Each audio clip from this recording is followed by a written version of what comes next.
لیکن اب بدقسمتی دیکھیے، حقائق کچھ اس کے علاوہ بھی ہیں. حقائق یہ ہیں کہ وہ چیزیں جس پہ 1400 سال کے بعد بھی ہم متفق ہیں کہ قرآن اور حدیث ہی سورس ہے، جس پہ کوئی فرقہ نہیں بنتا، قرآن سے فرقہ بنتا ہی نہیں ہے.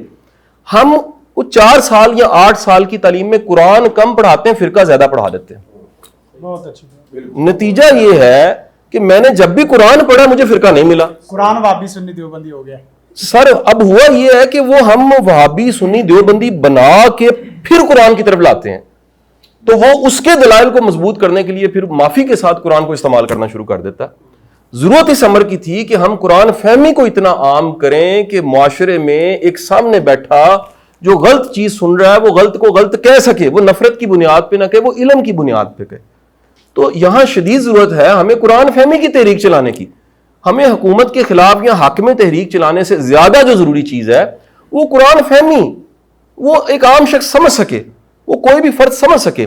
میں آپ کو ایک چھوٹی سی مثال پیش کرتا ہوں. زندگی شعور سے، الحکمہ انٹرنیشنل.